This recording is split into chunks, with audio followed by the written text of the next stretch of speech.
and welcome back to my channel. My name is Amber and this is Just Bookin' Around, and today I wanted to share with you, or I guess do a little bit of a discussion, book talk about the book The Muse. I talked about this book in my August book haul and said that I wasn't really getting into it, and I didn't initially. It took me about 120 pages in to, which was about when I started to really get into the story, and it started to really captivate me, and then I couldn't put it down and I got really involved in the storyline. So I'm not going to give you too much detail about it because I really want to hopefully drum up some excitement, and then you'll want to go read it yourself.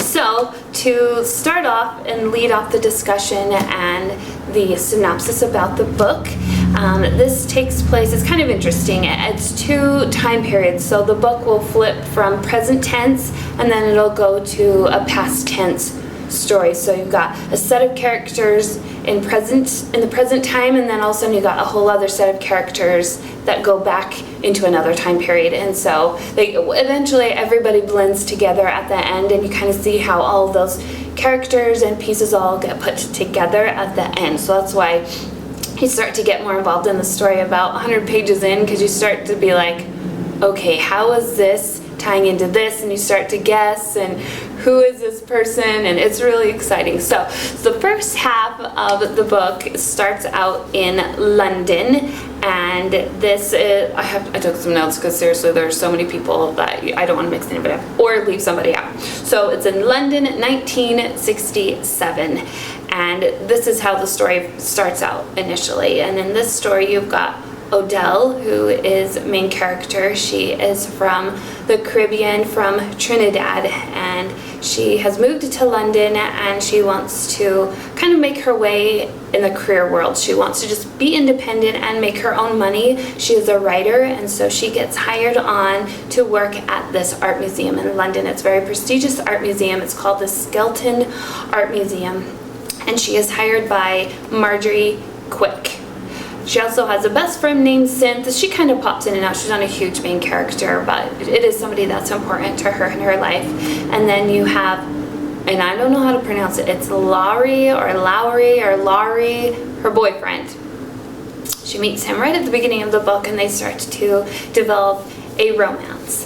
From here, Lowry shows her, or Laurie, I don't know how to say it. I want to say Laurie. He has a painting that his mother left him. She passed away, and she left him this painting, and he searched all over London trying to find Odell, and he brings this painting to her museum, and this is where the story really begins. It's centered around this painting that he has, that he kind of just wants to see what the value is or what it is. It's a painting that his mother had. She kept it in her room, and she kept it everywhere she went. She never displayed it out in the living room or anything. He said she always kept it in her room, and it was so, so important to her.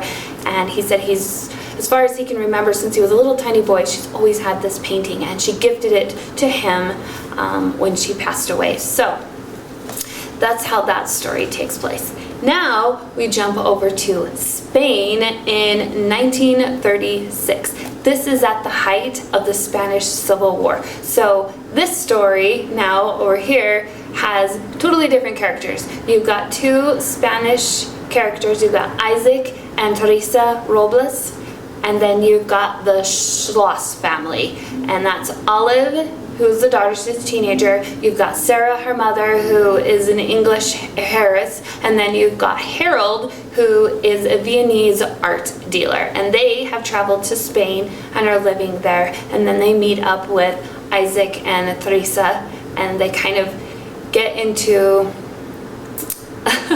I want to tell you the whole story because it's really great. So anyway, their lives become intertwined. Teresa becomes very close friends with Olive.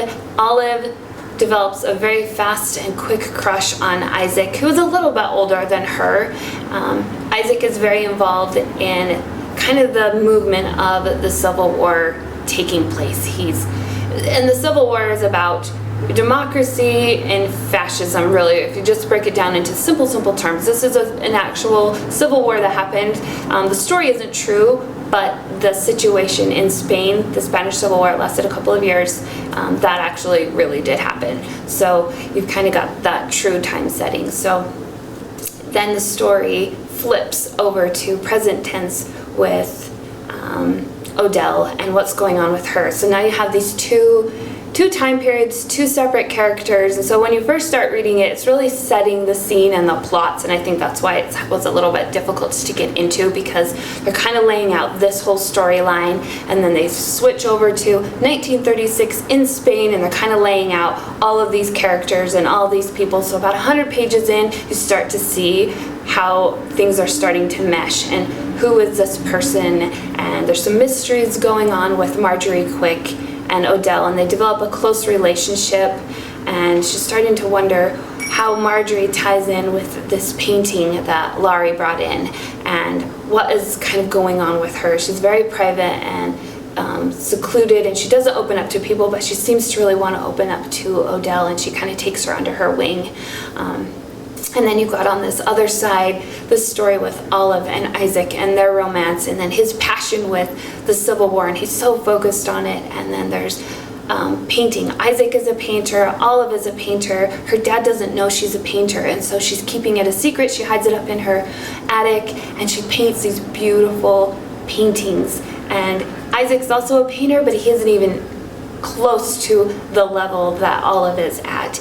And then you've got kind of a little bit of a sexism in the time period from being an art dealer, that people don't buy art from women, they buy them from men, and so Olive is very hesitant to show her artwork to her dad and let it be out there and be known, because she's a girl. First of all, she's a teenage girl, and then she's a girl on top of it. And so at that time period, there just weren't a lot of huge female artists, so her dad wouldn't, she just pretty much assumed her dad wouldn't have pushed and tried to publish her artwork. So there's that story, and then you got this story going on. So anyway, I won't say any more, because the rest of it you'll have to read and find out how these two groups of people mesh, entwine, and in the center of all of that is this painting.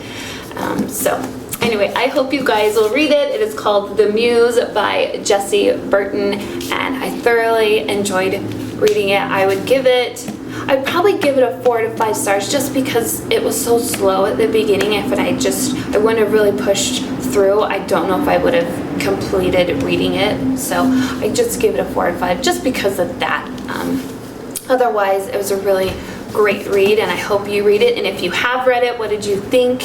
And tell me what your thoughts were, and if you kind of guessed at the end, were you able to guess who's who and who's what and what's going on? So it took me almost towards the end of the book to finally be like, I think that's somebody. I don't want to give it away. So anyway, I hope you guys have a fantastic, wonderful day. It's the first day of September. Fall is on its way, and I'm so excited to wear my big, huge blanket scarves. They are my favorite thing in the whole world, so I'm excited for fall fashion to get here and read some more fun books for you. So stay tuned for my next video. If you like this one, give it a thumbs up. If you have not subscribed, make sure you click the subscribe button down below in red, and I will be seeing you all lovely soon. Bye!